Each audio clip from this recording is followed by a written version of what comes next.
Hey everybody, I'm Aaron Gilchrist in for Hallie, and tonight we come on the air and fans across the country, really around the world, are waiting for some of the most highly anticipated sporting events of the year to literally kick off. We are just a few hours away now from the U.S. women's soccer team's first match in the World Cup, looking to defend their title for the third year in a row in New Zealand.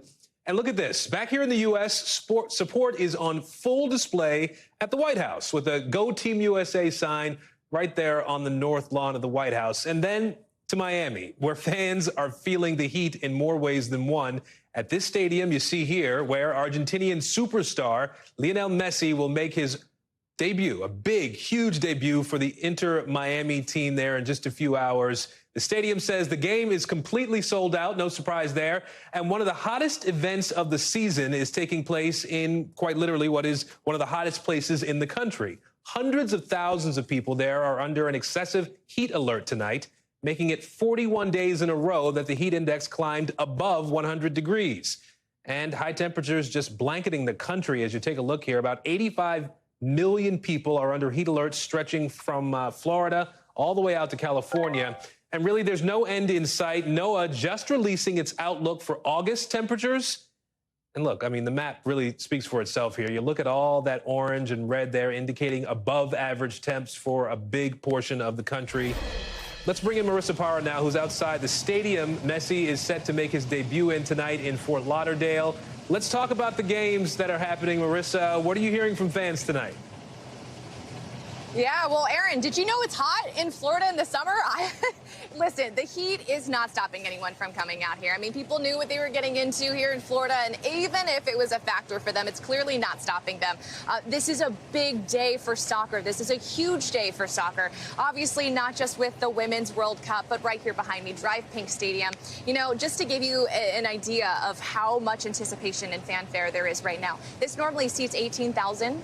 They added 3,000 extra seats because this is completely sold out. So this is something that has people excited, whether they're soccer fanatics who have been paying attention to soccer their entire lives. Because remember, soccer is the most popular sport around the world, except for in the U.S. It hasn't really taken off in the same way here. So you've got the soccer fanatics here in the United States, but then you also have people that are coming through, people that are coming here tonight that maybe haven't really watched soccer before, but they're coming out just to see what all the hype is about. We had a chance to catch up with some fans. Listen for yourself.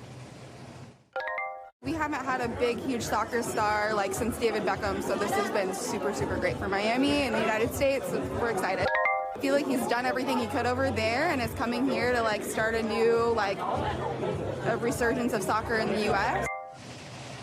So, Aaron, I will leave you with this to give you an idea of how excited everyone is. First of all, you can't drive a few blocks in Miami without seeing some likeness of Messi, whether it's his name graffitied on the side of a bridge or whether it's his likeness on the side of a bus. But then we have the ticket prices. Messi has driven up those ticket prices 500%, Aaron. So there is a lot of hype and excitement ahead of that game, which starts in just a couple of hours. So many people itching to get in there. I know, listen, you've been out covering the heat there in the Miami area. You were out in the West Coast sweating it out. Are you at least going to get to see some soccer tonight, Marissa? I don't want to brag, but yeah, I am. So Good. It's worth it. It is worth every ounce of sweat every amount of dehydration that I will be facing from this past week will be worth it just to go inside of there. So, you know, a lot of people carrying water bottles. I will be one of them as we head inside. Fantastic. You've earned it for I'll sure. let you know how it is later. All right. Thanks, Thank Marissa you. Parra for us in Fort Lauderdale. You know, the heat is not just here. It is across the world now. And scientists are predicting right now we are living through the hottest month the Earth has ever seen. Southern Europe right now battling this intense heat wave where temperatures could reach triple digits this weekend. We're talking about Sicily and Athens in particular.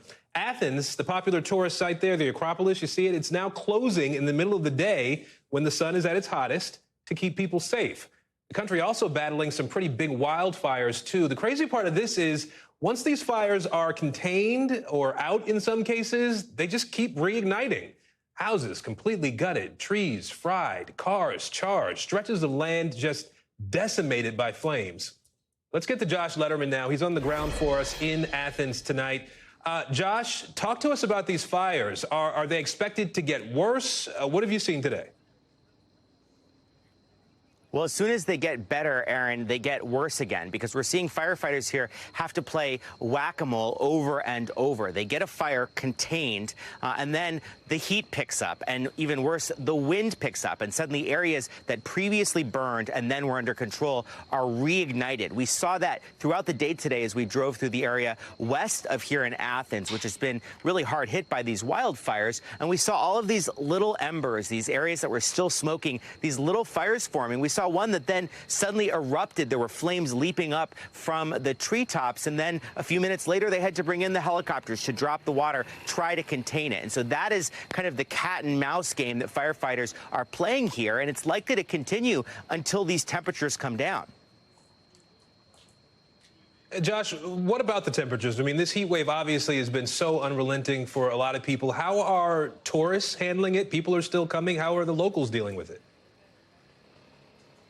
Some of them are not dealing with it particularly well, to be perfectly honest. We learned today about a delivery driver here in Greece who died as a result. He went into the hospital with heat-related heat stroke symptoms and then had successive strokes in the hospital and died. It's been a similar situation in the neighboring countries. But look, there is a real debate taking place here in Greece right now about how they are going to deal with this going forward, particularly because the more of the forest area around Athens that burns, the worse these heat waves actually get, because there's less of that forested area to kind of cool everything down and absorb a lot of that heat. More open, exposed area, concrete that really reflects that heat and traps it. And so a lot of folks here are wondering, is this going to be a sustainable place to live going forward, given all the tourism here, all of the concerns about people's health as this heat simply increases? Last year, according to the WHO, there are about 60,000 deaths attributed to heat. Next year, and as we get into the middle of the century, they're expecting that number to only increase, and eventually by 2050 to reach well over 100,000 people per year, Aaron.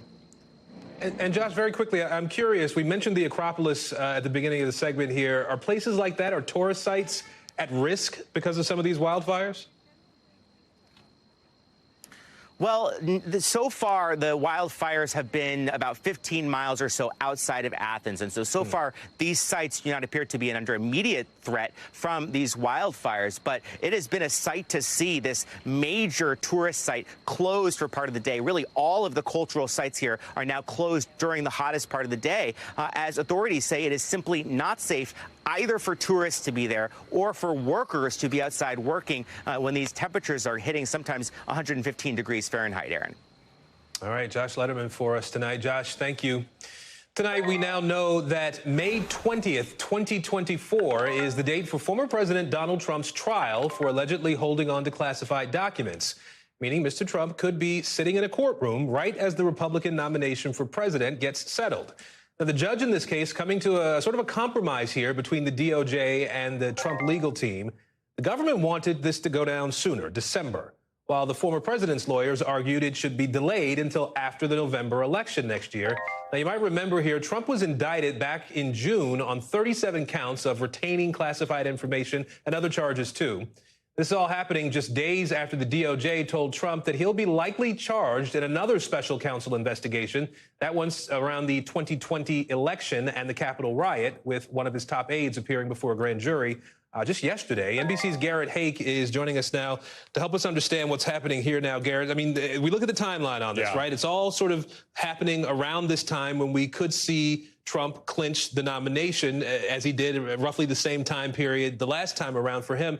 General election will be a few months after that. How does this all play for Trump politically now that we know this date is set for May 20th? Well, first of all, you should do what I did, which is put this date in your calendar, but do it in pencil, because it's likely that this could slide still further. There's any number of reasons why the trial could get delayed even a little bit into the summer or into the fall. But you're right, it is sort of a compromise here with the DOJ. The Trump campaign says they're thrilled about it, basically. They put out a statement saying that this date would make it hard for the DOJ to run their, what they called a crusade against Donald Trump for this unfair, quick timetable here. If you're Trump or Trump's campaign, look, you don't want to have your candidate in court while he's running for president. But I would actually argue this is actually a pretty good window for him. If it really does happen in late May, that's likely a time period where if he's going to be the nominee, that's going to be settled by then. But it's before the conventions. It's before people start paying attention to the general election.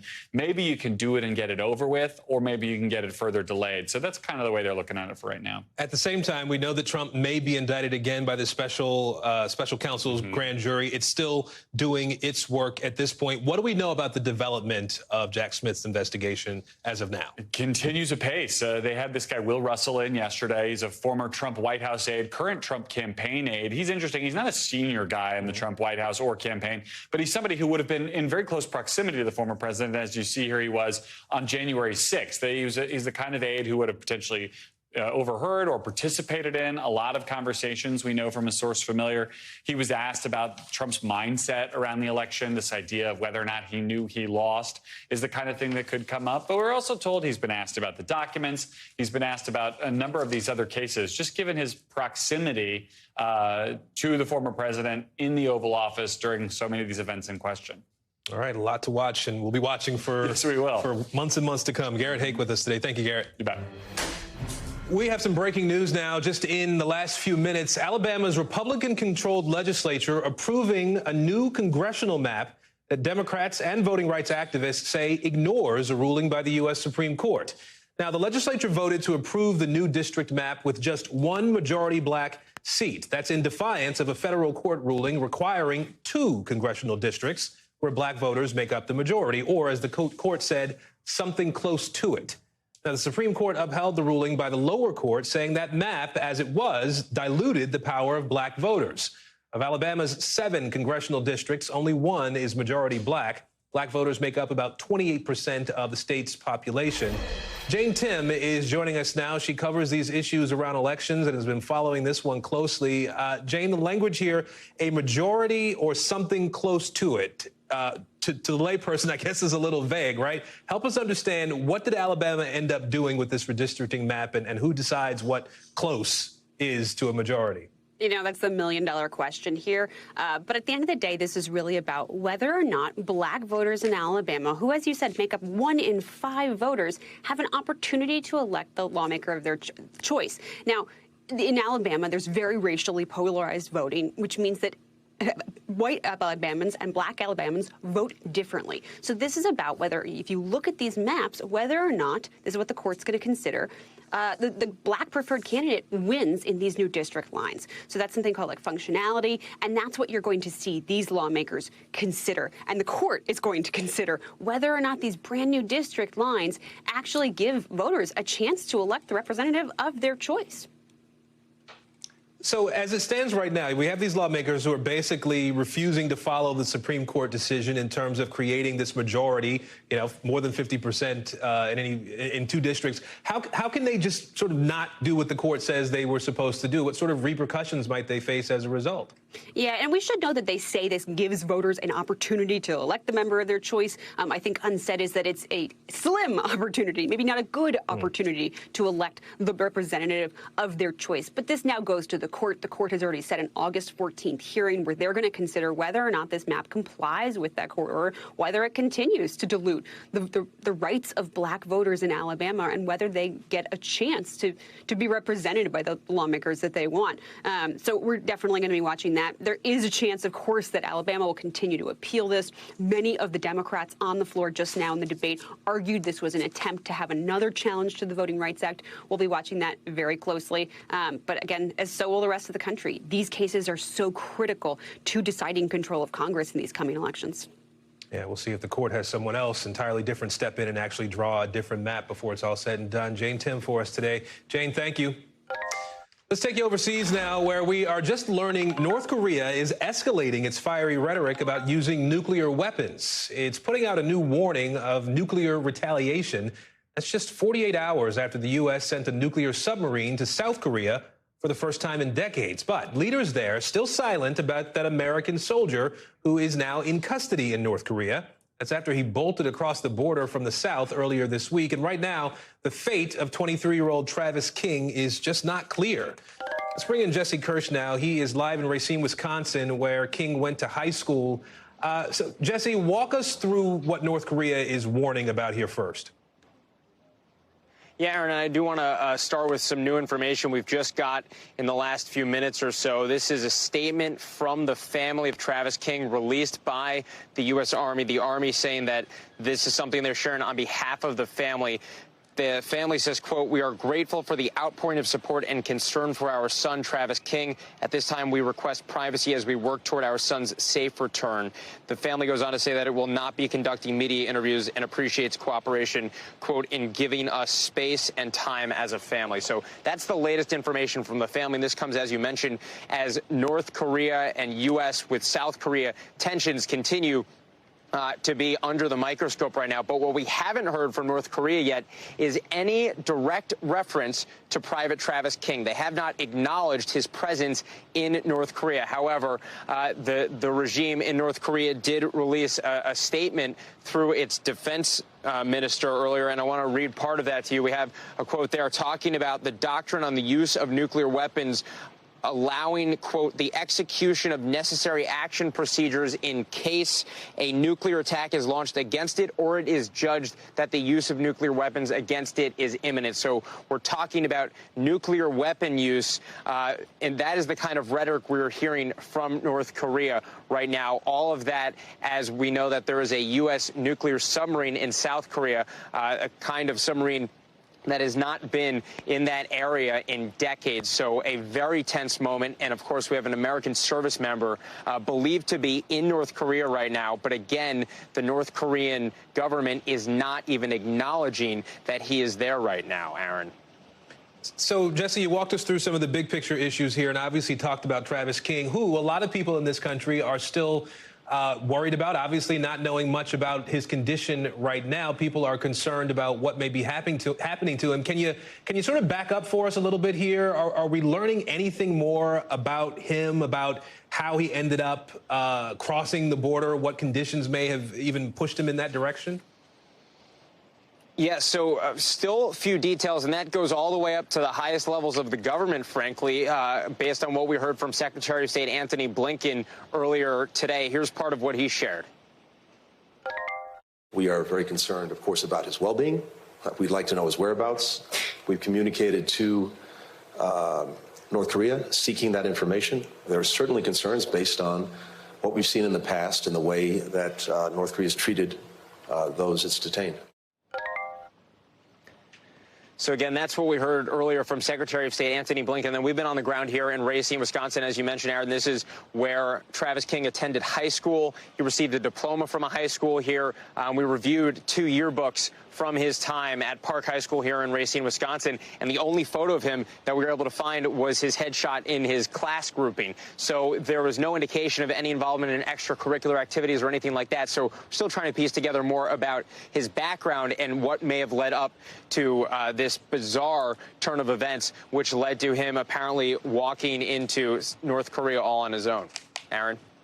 All right, Jesse Kirsch for us in Wisconsin tonight. Jesse, thank you. Now, in just the last few hours, top executives from the world's leading artificial intelligence companies sitting down with the president and agreeing on a set of safe practices for that industry. The agreement really marking the first steps toward federal regulations since the popularity of AI exploded in the last year or so, addressing topics like safety, transparency, and so on. Listen to this. These commitments are real and they're concrete.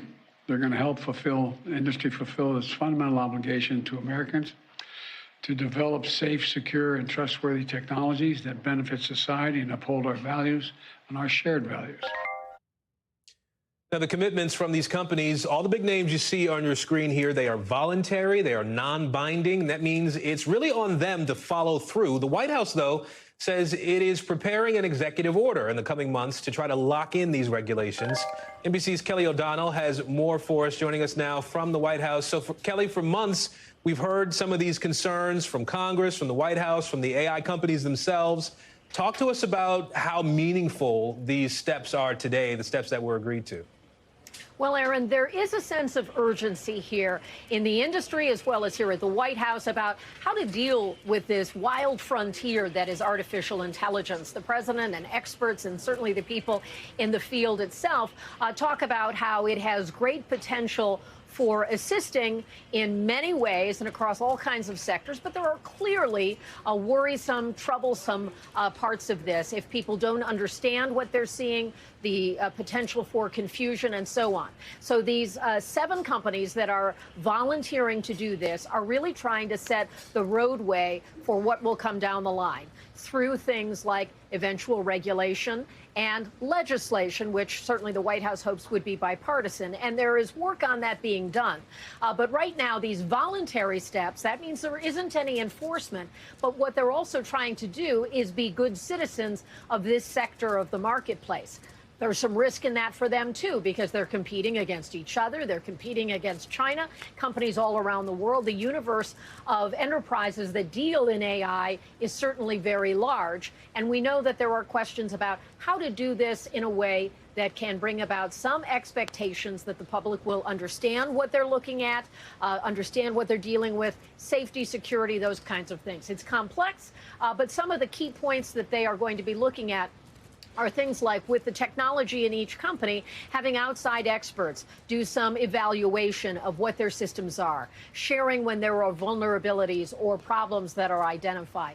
Also looking for things that consumers could use, like having a watermark, that sort of digital identification on a product that tells you it is AI generated and not the real thing. Those are just some of the steps, and certainly the experts in the industry know some of the complexities that are involved in all of this, but trying to have more transparency in what they're doing, both within the industry and to some degree the public-facing side of this. Aaron?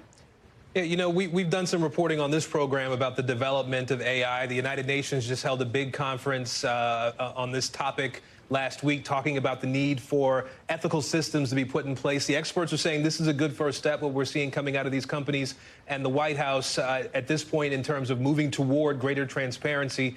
There are concerns, though, about the data that's being used to train these AI programs, as you noted here, and sort of making sure that the transparency is there. Why did the White House and these companies sort of stop short of putting these sort of hard lines around these issues? Well, some of this is really a toe in the water. This is such a complex, vast set of issues that this is a step they are prepared to take now with a recognition that there needs to be more. Through regulation, we expect there could be an executive order from the president at some point that's being formulated, through legislation, and through the industry itself identifying areas where it knows it needs to do more. And again, we're in a competitive environment here where these executives who came together today are all trying to beat the other guy and to have advances against international competitors like China. And so what you raise is certainly part of the discussion. This is viewed as a first step in what will be a long series of things that need to take place. The president spoke to that to a degree in how this is just one part of what needs to be a full response from Washington and industry. Here's part of what he had to say. Realizing the promise of AI by managing the risk is going to require some new laws, regulations, and oversight. In the weeks ahead, I'm going to continue to take executive action to help America lead the way toward responsible innovation. So view this as a start with a long way to go and much more for all of us to better understand when it comes to what artificial intelligence can do and the problems it can cause as well. Aaron? Yeah, absolutely. Kelly O'Donnell for us at the White House today. We appreciate it, Kelly. Thank you. After the break, campaign reset, what Florida Governor Ron DeSantis is doing to reboot his 2024 presidential bid while under fire for controversial education changes that critics argue rewrite African-American history. Plus, the historic announcement from an NFL coach, why he says he's coming out now. Coming up.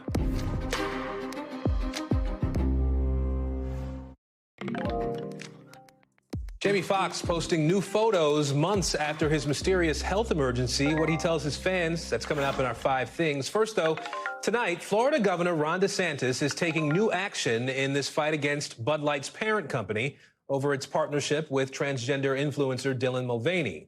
Making Anheuser-Busch the newest company he's gone up against in Florida. DeSantis is accusing Anheuser-Busch of basically not following its so-called fiduciary duty to shareholders by teaming up with Mulvaney and associating the Bud Light brand with radical social ideologies.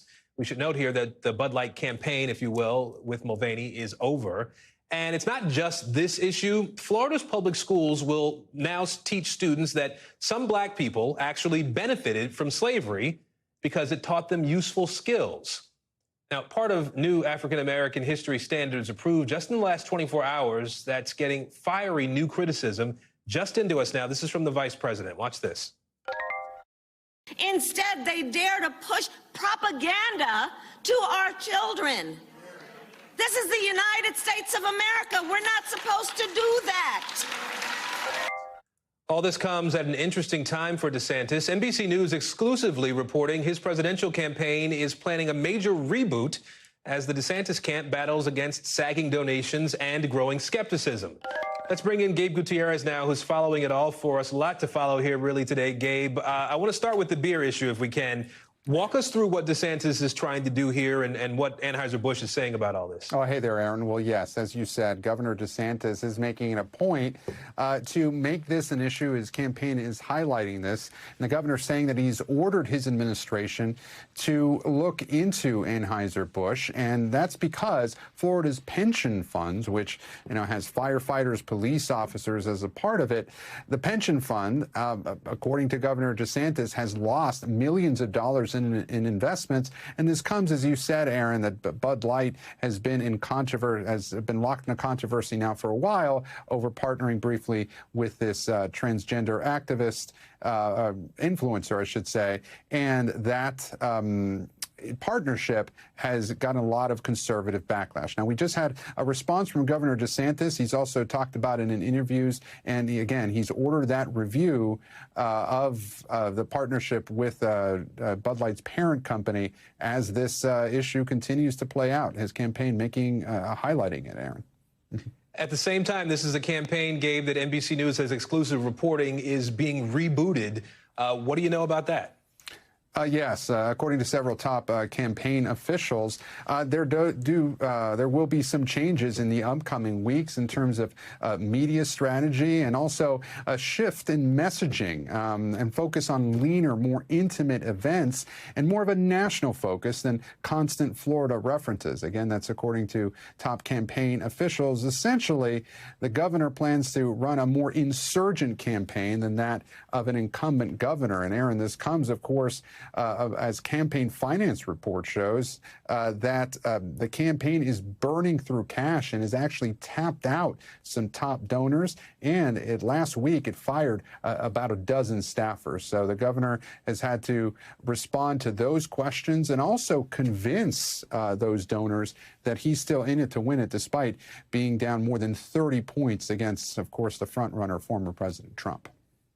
And on top of all this, Gabe, there's now these new standards in the social studies curriculum for middle schoolers in Florida, teaching about slavery. And to a lot of people, it's pretty stunning to see this language, although the education folks in Florida say there's context that's missing here. Help us understand what exactly is happening around slavery issues in Florida. Well, there's a lot of issues going on here, Aaron. And, of course, this comes after the governor has touted the Stop Woke Act in Florida and has really been making an issue, especially over the last few months since he's been running for president, about what he sees as liberals indoctrinating children. Well, in this particular case, the Florida State Board of Education adopted some new standards as part of a 216-page document, which, as you referenced earlier in the introduction, some of those standards now say that slaves benefited from some of the skills. You see it right there, that they apparently developed skills which in some instances could be applied for their personal benefit. According to the Department of Education or the Board of Education in Florida,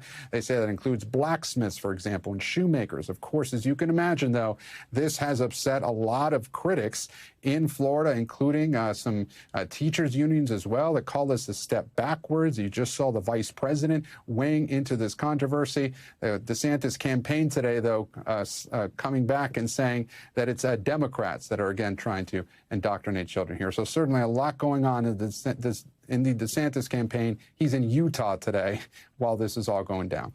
Aaron? Wow. All right. Going to keep you busy covering this campaign, too, Gabe. You got it all in for us. We appreciate it. Gabe Gutierrez, thank you.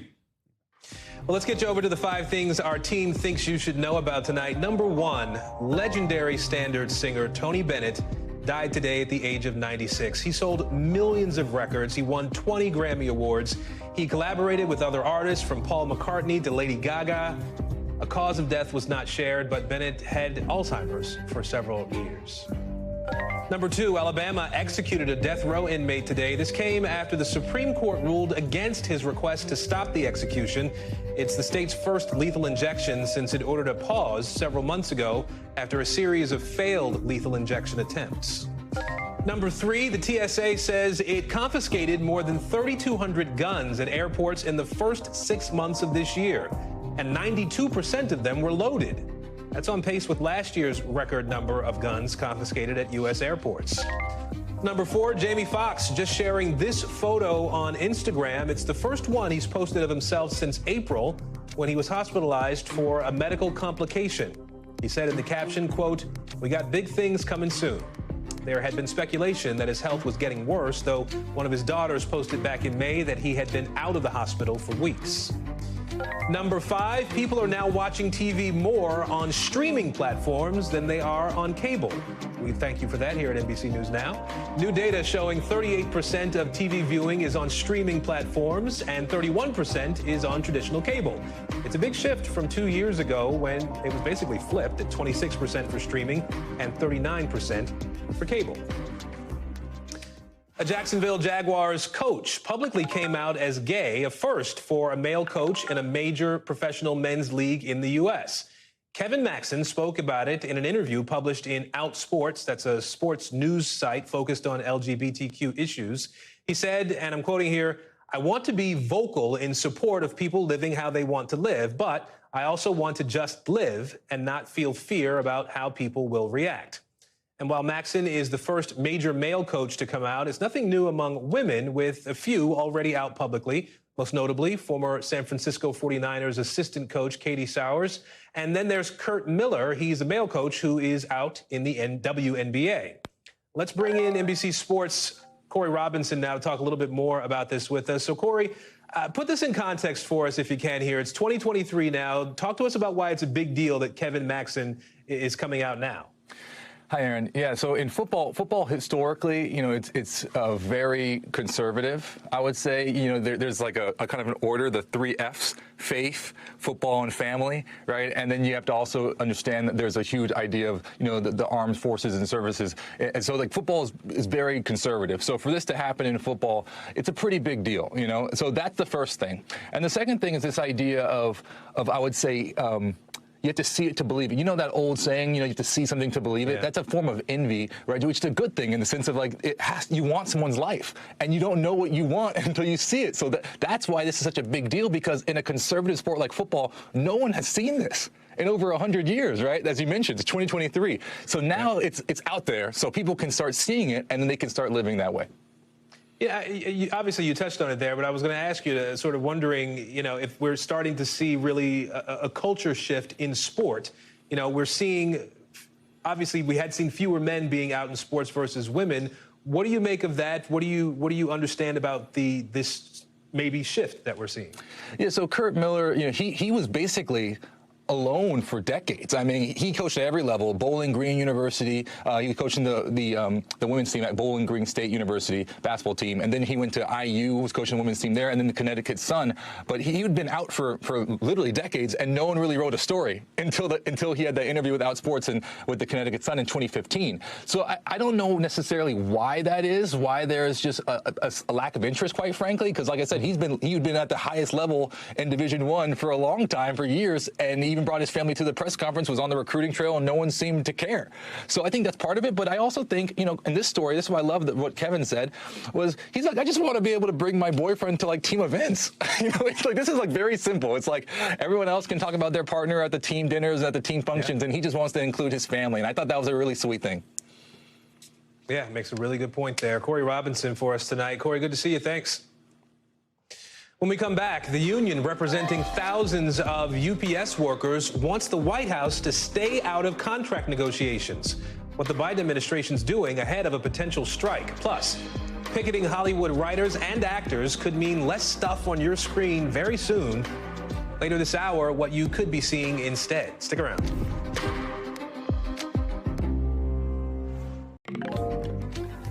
Police investigating incidents on the set of Beetlejuice 2, the unusual items reported stolen. That's later this hour.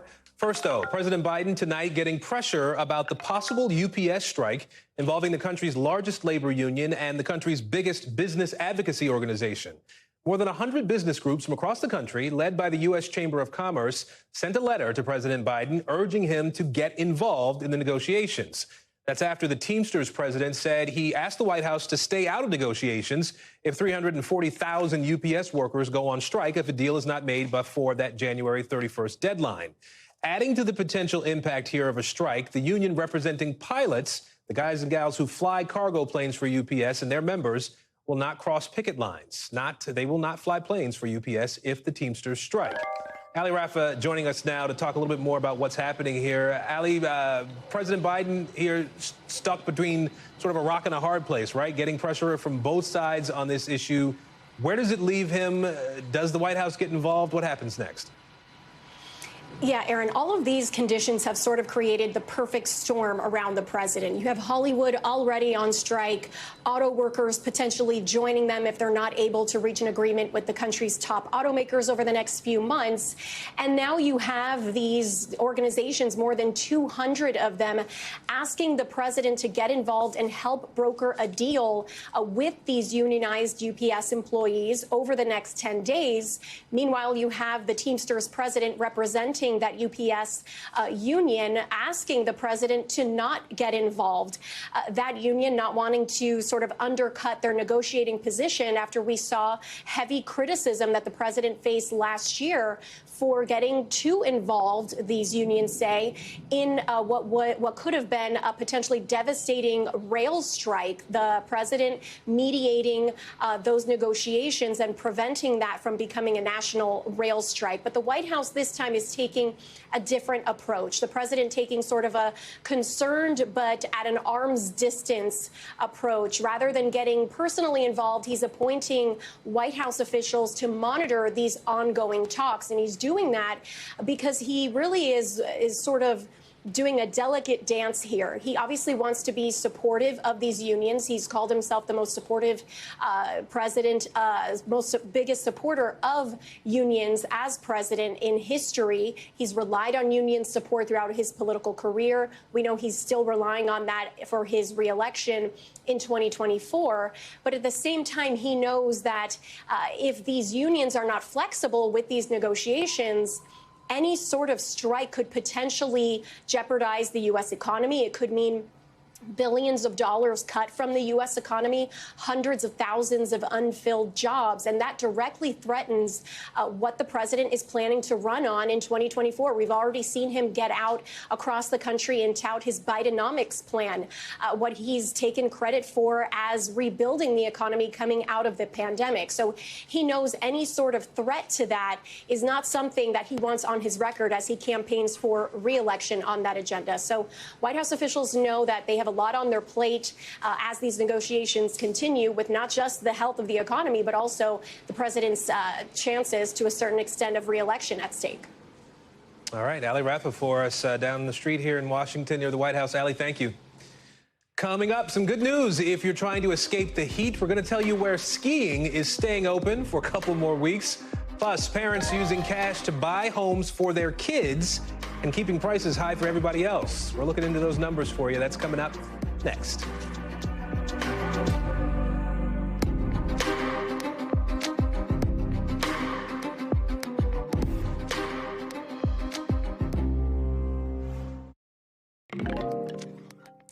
We are back now with a closer look at the cost of living in America. Home prices show no signs of slowing, climbing steadily higher this summer. So older Americans are now opting to pay all cash, not for themselves, but for their kids. The younger generation's facing higher mortgage rates, low inventory, and really high prices, making owning a home a distant reality for a lot of people. Enter their parents, who more and more are pooling their wealth to give their kids, and even their grandkids in some cases, the boost they may need to become homeowners. Here's CNBC's senior real estate correspondent, Diana Olick. Yeah, we're really in the midst of a very strange summer housing market. Prices are rising again. The number of homes for sale is falling because of strong demand, but high mortgage rates aren't cooling off.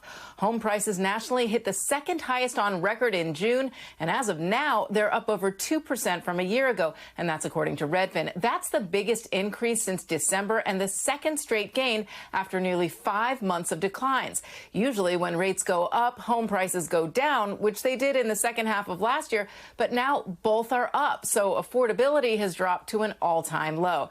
It's all because there's just so little for sale. Total supply is down 14% from a year ago. Potential sellers are sitting it out because so many of them have record low mortgage rates that they got just a few years ago, and nobody wants to trade a 3% rate for a 7% rate just to move. So bidding wars are back, and more buyers are using all cash to stay competitive. And another interesting dynamic is parents buying homes in all cash for their millennial or Gen Z kids. We spoke to one of them, Patty King. Rents are still crazy expensive. He doesn't want to throw away money. I didn't want him to throw away money on something that he would never actually end up owning. They're either letting them pay back over time or wait until mortgage rates drop to take out a loan of their own. Aaron? All right, our thanks to Diana Olick there. And for more on this, you can tune in to NBC Nightly News on your local NBC station tonight at 6:30 Eastern in most places. NBC News covers hundreds of stories every day, and because you couldn't possibly read, watch, or listen to all of them, our bureau teams have done it for you. This is what's going on in their regions in a segment we call The Local. From our Southern Bureau, Texas A&M's president resigned over a hiring controversy. Basically, the school gave a black journalist an offer for a tenure-track position, then changed it to a one-year job, which she declined. The journalist told the Texas Tribune earlier this month that there was pushback over her hiring because of her diversity and race work. Out of our Western Bureau, at California's Mammoth Mountain, you'll be able to ski this August. Summer season extended for an extra week through August 6th. They got record-breaking snow this year in that area, like 60 feet of it at the main lodge, apparently. This is only the third time in its 69-year history that's happened. And from our Northeast Bureau, 2 unusual items taken this week from the Beetlejuice 2 movie set in Vermont. This 150-pound abstract art statue was stolen, and movie security said somebody also took a large lamppost, quote, topped with a distinctive pumpkin decoration. Police said they called the name of the stolen item the 3 times. No luck. If you saw the first movie, you get that. They're also asking anybody with information to let them know what they know. And that is a wrap for this hour. Coverage picks up right now. Hey, everybody, I'm Aaron Gilchrist in for Hallie, and tonight we come on the air as fans all over the country, really all over the world, are waiting for one of the most highly anticipated sporting events of the year to literally kick off. We are just a few hours away now from the U.S. women's soccer team's first match in the World Cup. They're looking to defend their title for a 3rd year in a row, this time in New Zealand. And look at this, back here in the U.S., support on full display at the White House, that Go Team USA sign there on the North Lawn. And then to South Florida, where fans are feeling the heat in more ways than one outside the stadium. You see here Argentinian superstar Lionel Messi making his big debut for Inter Miami in just a few hours. The stadium says the game is sold out. No surprise there. One of the hottest events of the season, though, is happening in a place that is quite literally one of the hottest places in the country right now. Hundreds of thousands of people there under an excessive heat alert tonight, making it 41 days in a row that the heat index climbed above 100 degrees. And high temps are just blanketing the country. About 85 million people under heat alerts stretching all the way from Florida to California. And really, there is no end in sight. NOAA just releasing its outlook for August temperatures. Take a look here. The map really speaks for itself. You see all that orange, all that red there, indicating above average temps for a big portion of the country. I want to bring in Marissa Parra now, who's outside the stadium where Messi is set to make his debut in Fort Lauderdale tonight. A big day for soccer fans. Marissa, talk to us about these games. What are you hearing from the fans tonight? Yeah, well, Aaron, if you were wondering if the heat was keeping anyone from coming out, we're 2 hours away from the start of the game. You have the answer. Look around. There's so many people. In fact, you see this line behind me. It might be kind of hard to see because there's a lot of people here. But this is just the line that stretches about a block. Actually, maybe we're approaching 2 blocks now just to get a jersey. I mean, these have been in such high demand. Messi mania, it is everywhere. In Miami, you can't go more than a couple of blocks without seeing something related to Messi, whether it's graffiti, whether it's his name or his face on a bus, on a billboard. And then you can see around me, you know, there's people, if you come over here, there's people practicing soccer, practicing their kicks. And that is such an important part of what today really means. Of course, you mentioned the other big game that's happening. You have the Women's World Cup, the U.S. women's team playing. And then, of course, Messi tonight making his debut in Fort Lauderdale. So this is a big moment in soccer where a lot of people are watching, maybe that don't normally watch soccer. This is the most beloved worldwide sport that a lot of people are hoping, especially diehard soccer fans, hoping maybe this helps it gain a little bit more momentum. We had a chance to catch up with a couple fans. Listen in for yourself. We haven't had a big, huge soccer star like since David Beckham, so this has been super, super great for Miami and the United States. We're excited. I feel like he's done everything he could over there and is coming here to like start a new a resurgence of soccer in the U.S. So just to give you an idea of how much demand there is, Drive Pink Stadium, 18,000 people it can normally seat. They added 3,000 additional seats. And Aaron, I'll leave you with this. The ticket prices driven up by 500%, all because of Messi mania. Wow. Yeah. Obviously, it's really sticking for folks down there in South Florida. I do have to ask you though, Marissa. Obviously, we're talking about the heat there. It is dangerous. It's a real thing. Are they making plans to deal with any emergencies that might pop up? Are they trying to help people stay cool if they're in the stadium for the game or outside where you are, sort of before the game? Yeah, well, I'll say that, you know, having been to a lot of sporting events, they always have some form of medical staff here. I'll be honest, they're not doing anything different than what they normally do, which is have medical staff on standby. I did reach out to the comms for the team and for the stadium here. Let's be honest, it's Florida. People expect the heat. You know, if they're out here, they know it's going to be hot, right? People are walking around here with ice packs and water bottles. People here know what's up. It's Florida. We know. You know how to handle it. All right. Well, then enjoy the game. I know you're going to get to go see it tonight, too. Can't wait to see what you think about it after it's all said and done. Marissa Power for us in Fort Lauderdale. Thank you, ma'am. Tonight, we now know that May 20th, 2024 is the date for former President Donald Trump's trial for allegedly holding on to classified documents. That means Mr. Trump could be sitting in a courtroom right as the Republican nomination for president gets settled. The judge in the case coming to sort of a compromise here between the DOJ and the Trump legal team. The government wanted this to go down sooner, December, while the former president's lawyers argued it should be delayed until after the November election next year. Now, you might remember Trump was indicted back in June on 37 counts of retaining classified information and other charges, too. It's all happening just days after the DOJ told Trump that he'll likely be charged in another special counsel investigation, that one around the 2020 election and the Capitol riot, with one of his top aides appearing before a grand jury on Thursday. NBC's Garrett Hake joins me now to help us understand what's happening here now, Garrett. I mean, we look at the timeline on this, right? It's all sort of happening around this time when we could see Trump clinch the nomination, as he did at roughly the same time period the last time around for him. The general election will be a few months after that. How does this all play for Trump politically now that we know this date is set for May 20th? Well, first of all, you should do what I did, which is put this date on your calendar, but do it in pencil, because it's likely that this could slide still further. There's any number of reasons why the trial could get delayed even a little bit into the summer or into the fall. But you're right, it is sort of a compromise here with the DOJ. The Trump campaign says they're thrilled about it, basically. They put out a statement saying that this date would make it hard for the DOJ to run their, what they called a crusade against Donald Trump for this unfair, quick timetable here. If you're Trump or Trump's campaign, look, you don't want to have your candidate in court while he's running for president. But I would actually argue this is actually a pretty good window for him. If it really does happen in late May, that's likely a time period where if he's going to be the nominee, that's going to be settled by then, but it's before the conventions. It's before people start paying attention to the general election.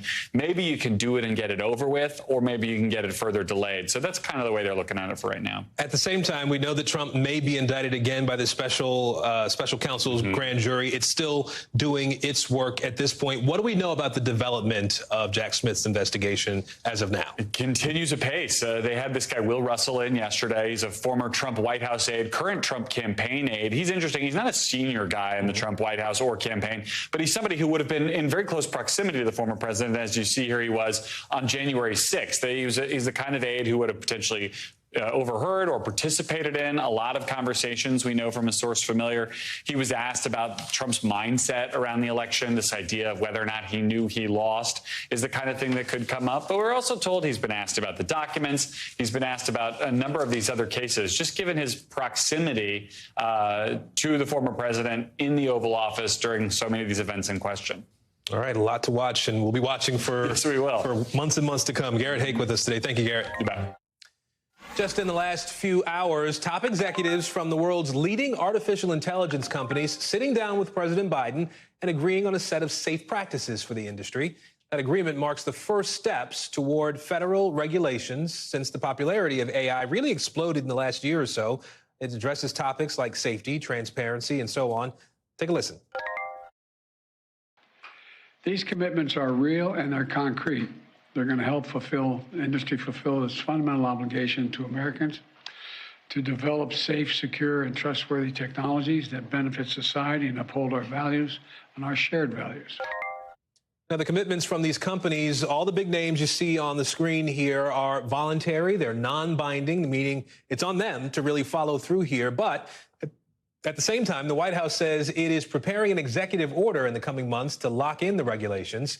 NBC's Kelly O'Donnell is joining us from the White House with more on all this. So, Kelly, for months, we've heard the concerns here from Congress, from the White House, from the AI companies themselves and people who watch them. How meaningful are the steps that were agreed to today? Well, the sense that we get from I had the chance to be in the room with the president and those leaders, and this is an opportunity to take an important first step to have some guardrails, some rules of the road for the flourishing sector of artificial intelligence. These companies are competing against each other. They're competing against China and other AI makers around the world. And so they want to be at the front line of the conversation about what steps should be taken. So these are voluntary steps. They deal with things like sharing information about their technology, transparency about what is working or not working with the technology they're using, putting money into research to try to understand things like bias that come from disinformation. And there's a lot of concern about the ways that this technology can be used to give people bad information, while at the same time, the president himself described so much upside on what artificial intelligence can do to further opportunities for creativity. So the president is certainly wanting to have legislation that they hope will be bipartisan. His administration is working on an executive order that would try to put more regulation into effect. But right now, this is considered an important first step. Aaron.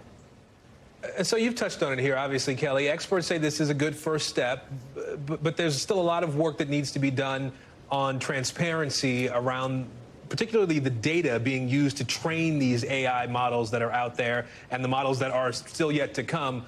Why did the White House and these companies sort of stop short on that? Well, certainly that is at the core of what artificial intelligence is, getting that data, being able to use that to the greatest effect for these companies. They are competitors, and so they weren't willing to go to that extent. There are a number of safeguards that they are looking at, research and so forth, and allowing outside experts to come in and check their systems to give better a sense of what their technology is doing and how that shapes the industry largely. The president does acknowledge that there needs to be more work, and some of that will involve Congress. And here's what he had to say about that. Realizing the promise of AI by managing the risk is going to require some new laws, regulations, and oversight. In the weeks ahead, I'm going to continue to take executive action to help America lead the way toward responsible innovation. So we'll follow that as additional steps become available, and it'll be important to see how other big powers like China will be involved in this, because they don't have to participate in these kind of voluntary steps to restrain and be transparent about what they're doing. Aaron? Kelly O'Donnell for us at the White House tonight. Kelly, thank you. Appreciate it. NBC News is confirming tonight a serious legal threat from the DOJ to Texas after that state installed buoys along the Rio Grande meant to keep out migrants. Now, we've been talking about it on this show, and you're seeing it here. Texas started installing these giant floating barriers last week, raising concerns that migrants could get sort of stuck on them there or even drown because of these buoys in the water. The Justice Department says it will sue the state if they don't get a commitment to remove the barriers by Monday. The DOJ telling Texas Governor Greg Abbott in a letter that the state's actions, quote, violate federal law, raise humanitarian concerns, present serious risk to public safety and the environment. The move comes after calls for an investigation by civil rights groups pointing to a Texas trooper whistleblower who alleged inhumane treatment of migrants coming over the border, including an order to push exhausted migrants back into the river. NBC's Priscilla Thompson is following this for us and joins us now. So, Priscilla, Governor Abbott has faced legal threats on this from local organizations, from citizens there in Texas. This is the federal government now that we're talking about. How does that change things at all?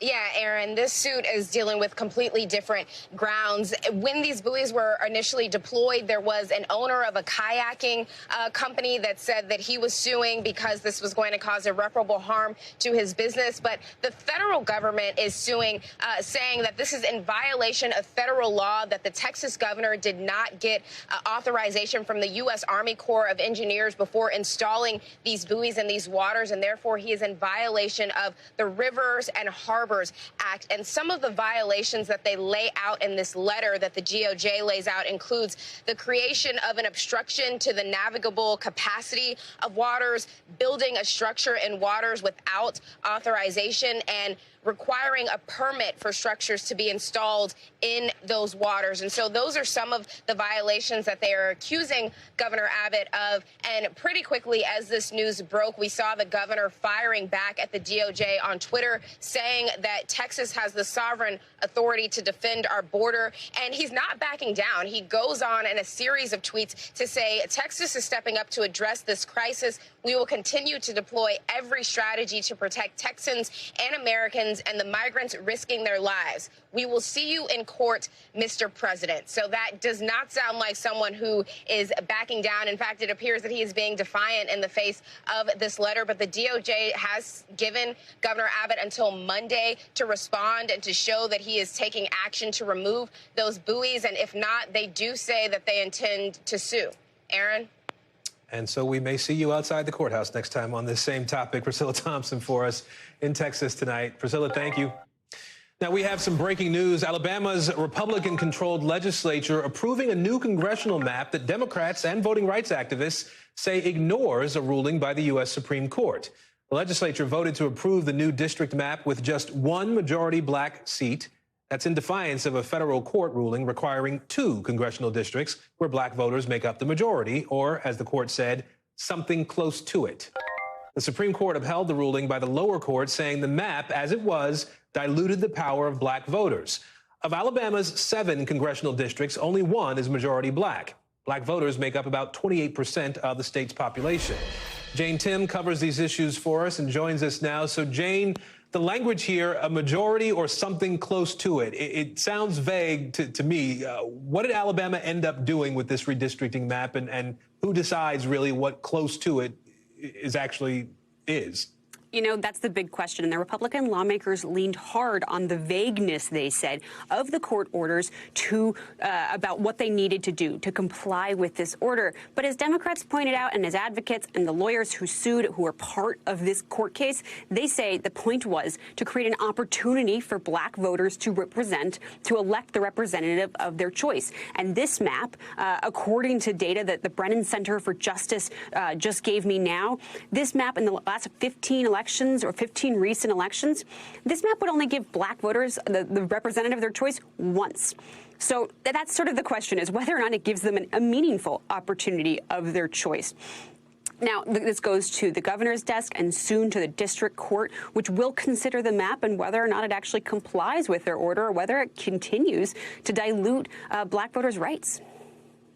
Yeah, and that's sort of the big question here at this point, right? What happens next with this? They're refusing, essentially, according to some, to follow the Supreme Court decision. What sort of repercussions might they face, and when do we see what happens next? So the court has scheduled a hearing for August 14th. The state will get to argue in support of their map, and then the plaintiffs will get to argue against the map. They've already told me they are ready to go to court to argue this is not an opportunity. And then what I think a lot of people expect is that if the court does, based on its past rulings, rule that this does not give black voters the chance that they believe they deserve, they can hire outside experts to come in and draw new maps that they would then enforce. And Jane, you watch these sorts of things all the time across the country as they happen. I would imagine there are other states that are watching what happens in Alabama right now, and that we could possibly see more similar cases that end up in court or even potentially at the Supreme Court.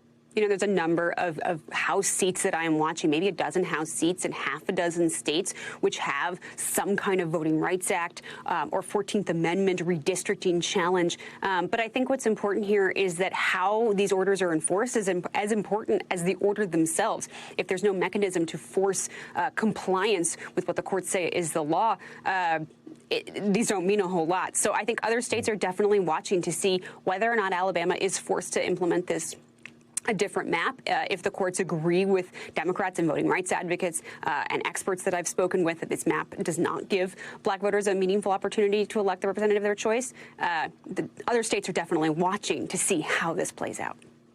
All right, Jane Tim with us tonight. Jane, we appreciate it. Thank you. President Biden tonight getting pressure about the possible UPS strike involving the country's largest labor union and the country's biggest business advocacy organization. More than 100 business groups from across the country, led by the U.S. Chamber of Commerce, sent a letter to President Biden urging him to get involved in the negotiations.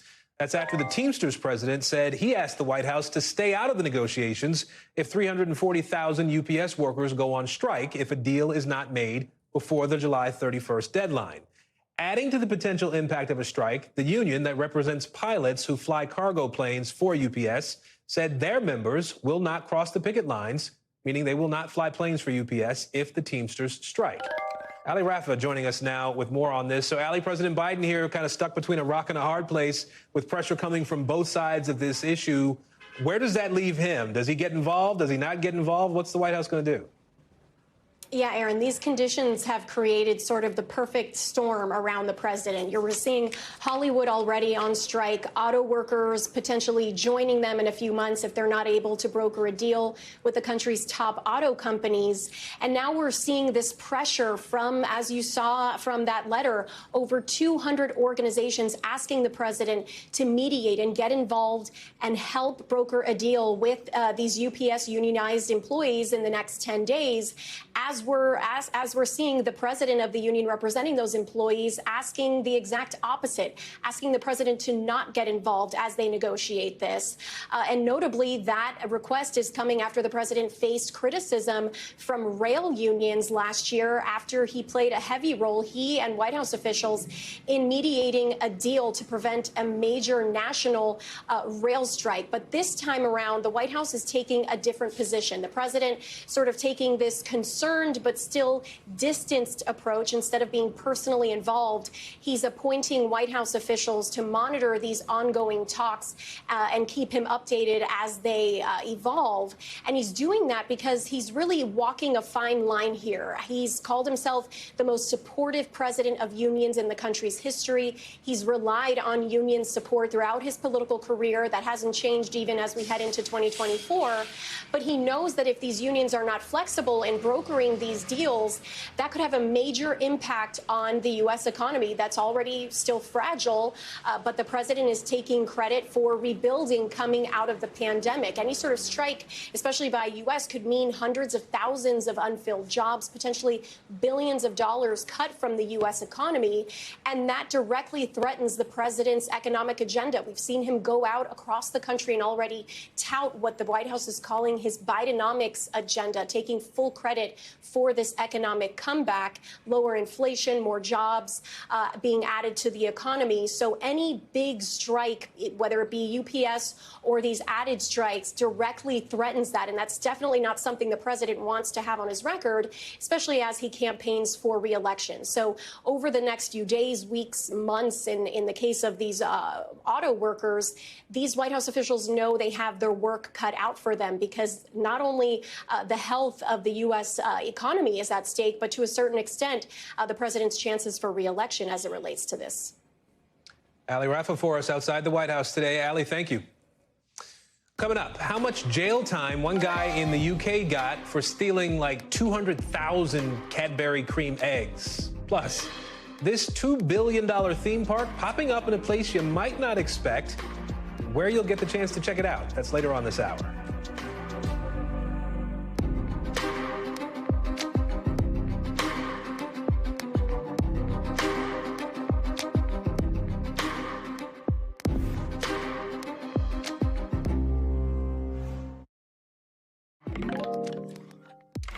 Well, across the world right now, people are feeling the heat as scientists say right now we are living through the hottest month the Earth has ever seen.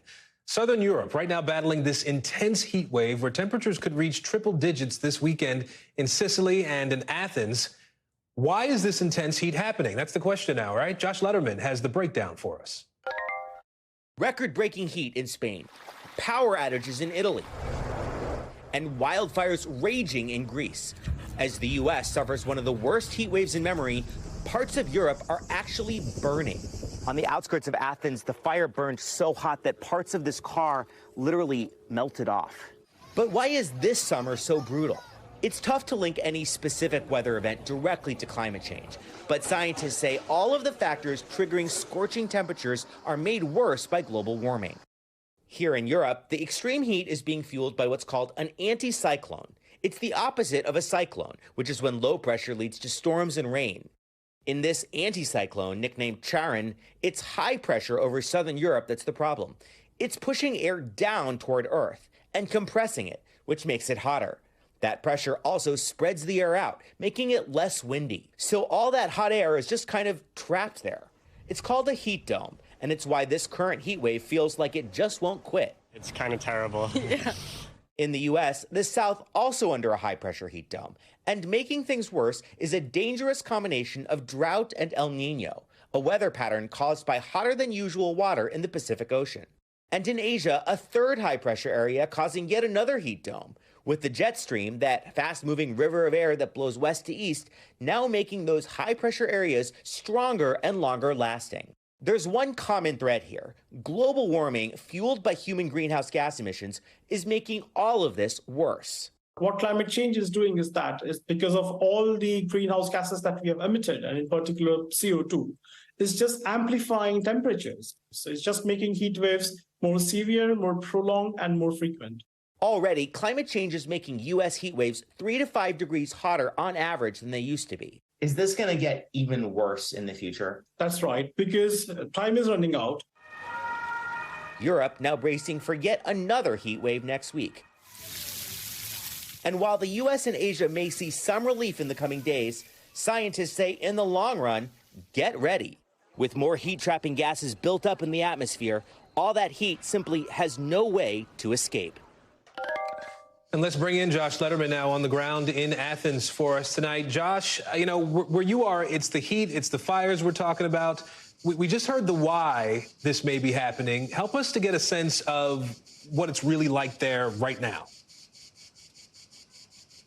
Well, Aaron, we spent a lot of today driving around the area west of Athens that has been really hard hit by these wildfires amid this heat wave. And two things really stood out. One was basically this scorched earth landscape where everywhere you looked, all you saw was black, be it the trees, burnt out homes and vehicles, even the trash and bottles on the ground. They were all singed, nothing left that looked like life. And that is a result, obviously, of these fires that have just been raging out of control for days now. But the other thing that jumped out was every few miles or so, you would see these embers, these areas that were smoking, sometimes erupting into small fires those small fires sometimes turning into large fires. And that is exactly what the firefighters here are up against. They are basically playing whack-a-mole, because as soon as they get these fires out of control, the heat picks up, the wind picks up, and these fires reignite themselves even after they have been put out. And as long as this heat continues, firefighters here fear that there will just be more and more fires, with 52 new fires igniting just today, Aaron. Wow, 52.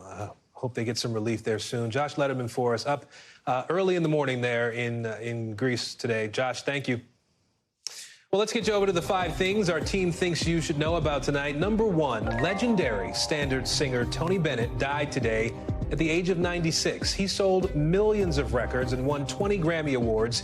He collaborated with artists from Paul McCartney to Lady Gaga. A cause of death was not shared, but we do know that Bennett had Alzheimer's for several years.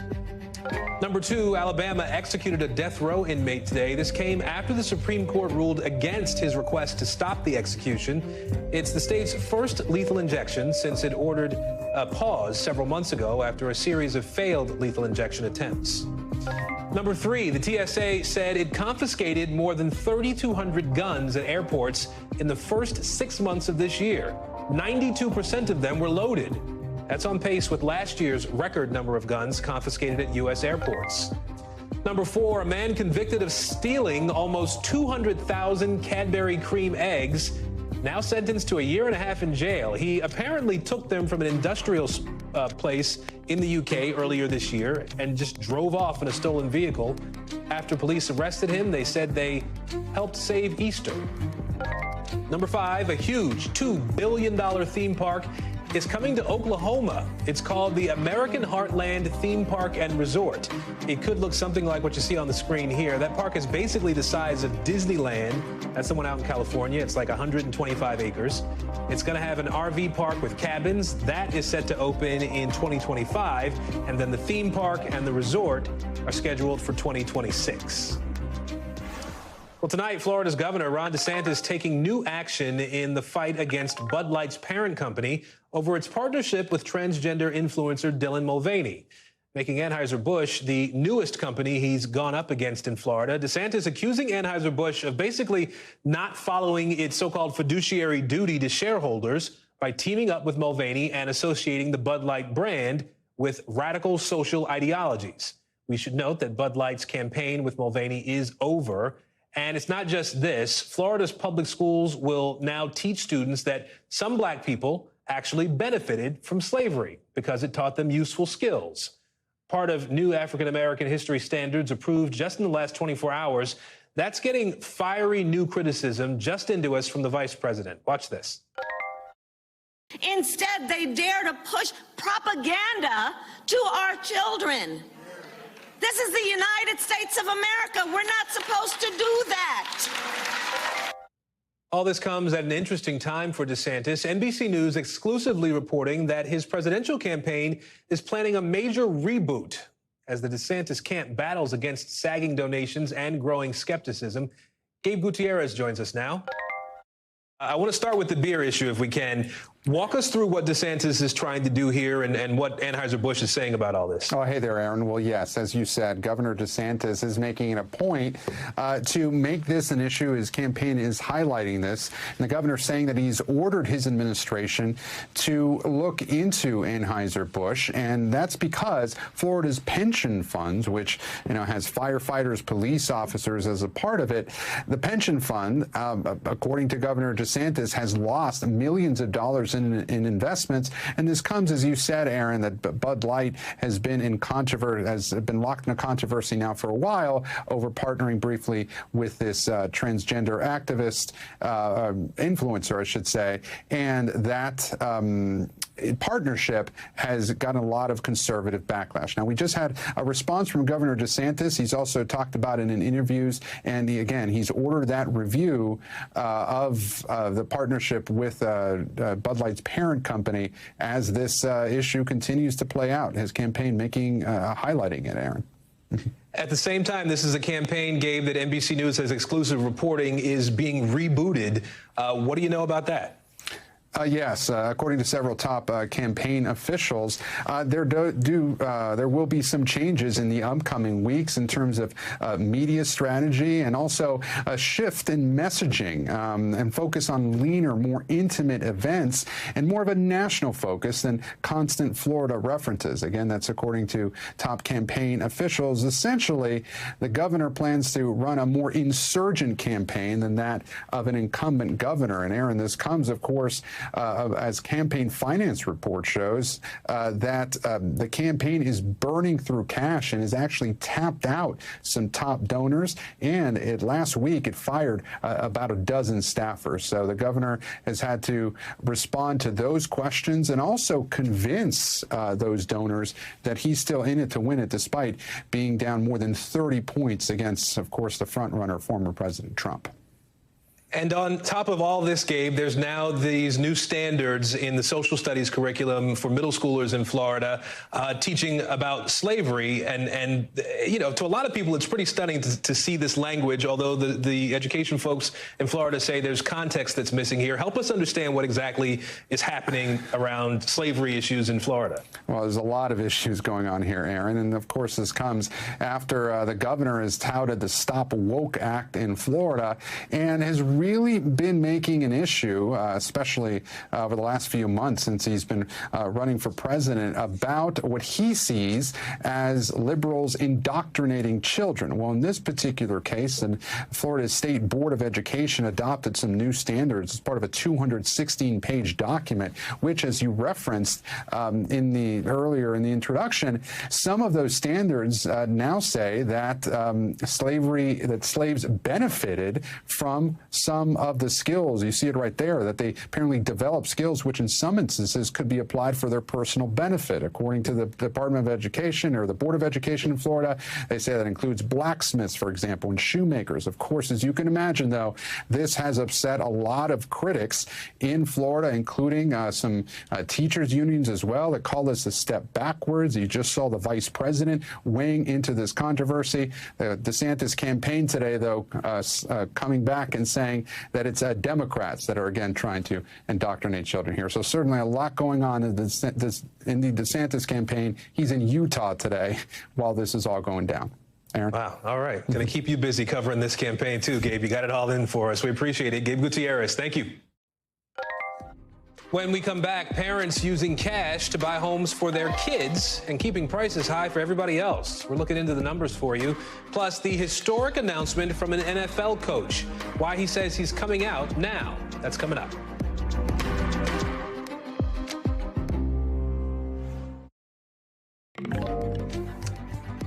Are you a Barbenheimer or an Oppenheimer kind of person? We're going to tell you what this weekend means for the box office. That's later this hour.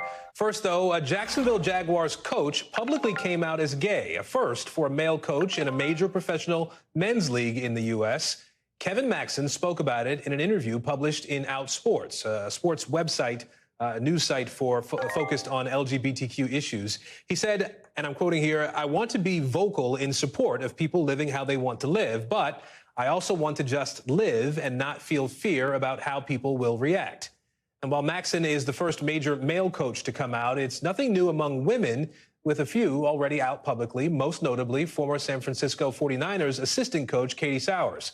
Now, there's also Kurt Miller. He's a male coach who is out in the WNBA. NBC Sports' Corey Robinson joins me now. So, Corey, put this in context for us if you can here. It's 2023 now. Talk to us about why it's a big deal that Kevin Maxson is coming out now. Hi, Aaron. Yeah, so in football historically, you know, it's very conservative, I would say. You know, there's like a kind of an order, the 3 Fs, faith, football, and family, right? And then you have to also understand that there's a huge idea of, you know, the armed forces and services. And so, like, football is very conservative. So for this to happen in football, it's a pretty big deal, you know? So that's the first thing. And the second thing is this idea of I would say, you have to see it to believe it. You know that old saying, you know, you have to see something to believe it? Yeah. That's a form of envy, right? Which is a good thing in the sense of, like, you want someone's life, and you don't know what you want until you see it. So that's why this is such a big deal, because in a conservative sport like football, no one has seen this in over 100 years, right? As you mentioned, it's 2023. So now it's out there, so people can start seeing it, and then they can start living that way. Yeah, obviously you touched on it there, but I was going to ask you to sort of wondering, if we're starting to see really a culture shift in sport. We're seeing, obviously we had seen fewer men being out in sports versus women. What do you make of that? What do you understand about this maybe shift that we're seeing? Yeah, so Kurt Miller, he was basically alone for decades. I mean, he coached at every level. Bowling Green University. He was coaching the women's team at Bowling Green State University basketball team, and then he went to IU, was coaching the women's team there, and then the Connecticut Sun. But he had been out for literally decades, and no one really wrote a story until he had that interview with Outsports and with the Connecticut Sun in 2015. So I don't know necessarily why that is. Why there's just a lack of interest, quite frankly, because like I said, he'd been at the highest level in Division I for a long time, for years, and he even brought his family to the press conference, was on the recruiting trail, and no one seemed to care. So I think that's part of it. But I also think, in this story, this is why I love what Kevin said, was he's like, I just want to be able to bring my boyfriend to team events. It's like, this is very simple. It's like everyone else can talk about their partner at the team dinners, at the team functions, and he just wants to include his family. And I thought that was a really sweet thing. Yeah, makes a really good point there. Corey Robinson for us tonight. Corey, good to see you. Thanks. Coming up, you'll never guess what caused this crater in Russia or why it's getting bigger. Plus, why German officials called off that big search for that suspected lion on the loose.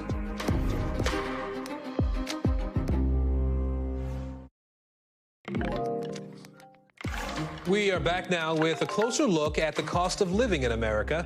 Home prices show no signs of slowing, climbing steadily higher this summer. So older Americans are now opting to pay all cash, not for themselves, for their kids. The younger generation's facing higher mortgage rates, low inventory, and really high prices, making owning a home a distant reality for a lot of them. Enter their parents, who more and more are pooling their wealth to give their kids, even their grandkids in some cases, the boost that they may need to become homeowners. CNBC's senior real estate correspondent, Diana Olick, joins me now to help us understand what's happening here. Part of the reality here, as we look at this complicated equation that's been the housing market, we're still seeing bidding wars out there. We're still seeing a market where prices are really high to buy homes, right? Yeah, Aaron, look, we're really in the midst of what I'd call a super strange summer housing market. And I'm sorry for getting too technical there, but home prices are rising again. The number of homes for sale is falling because of still strong demand, even amidst high mortgage rates that are not cooling off. Home prices nationally hit the second highest on record in June, and as of now, they're up over 2% from a year ago. That's the biggest increase since December and the second straight gain after nearly 5 months of declines. So usually when rates go up, home prices go down, which they did in the second half of last year, but now both are up. So affordability has dropped to an all-time low, and it's all because there's nothing for sale. Total supply down 14% from a year ago. Potential sellers are sitting it out because so many of them have record low mortgage rates. Nobody wants to trade a 3% rate for a 7% rate just to move, Aaron. Yeah, you're absolutely right about that. I do wonder, though, as we talk about older Americans buying right now, is there a sort of strategy at play here for the larger group? What are the folks who are buying these houses for all cash for their kids hoping for with this sort of strategy? Is it just a workaround possibly for this unaffordable market? Yeah, it's because bidding wars are back, so more buyers are using cash because that's the best way to stay competitive. Sellers love that. As you said, this other dynamic is parents buying homes in all cash for their millennial or Gen Z kids. And we spoke to one of them, Patty King. Rents are still crazy expensive. He doesn't want to throw away money. I didn't want him to throw away money on something that he would never actually end up owning. So they're either letting them pay back over time or wait until mortgage rates drop so they can take out a home loan of their own. But still, they want them to be able to get in on what has traditionally been a very good investment in the long term. Aaron? All right. Diana Olick for us from CNBC. Diana, thank you. Appreciate it. NBC News covers hundreds of international stories every day, and because you couldn't possibly read, watch, or listen to all of them, our foreign desk has done it for you. We call this segment The Global. From Russia, take a look at this new drone footage of the biggest permafrost crater in the world. And it's only getting bigger, apparently. Basically, permafrost, ground that's frozen for at least 2 years, is melting in this case. It's making the land sink, and it's releasing greenhouse gases from the soil, which is adding to global warming. Out of Germany, do you remember that lion we told you about on the loose yesterday? Well, officials are now calling off the search. They don't even think it was a lioness anymore, apparently. An analysis of video and photos showed it was probably a wild boar. They said it was chasing a wild boar, so maybe they're two wild boar just doing what boar do. Boars? Whatever the plural is. Australia now. This is not the Ritz-Carlton, but for seahorses, it is even better than that. It's called a seahorse hotel. It's meant to help an endangered species survive. More than 350 seahorses just released into the bay there. They are now calling the hotels like this home. And that is a wrap for us this hour. If you missed any of it, you can catch up on the latest reporting and newest interviews from our team. You can find us anytime in so many places. You see the list there on your screen right now. Just search Hallie Jackson Now. I'm Aaron Gilchrist in for Hallie tonight. Top Story picks up our coverage right now.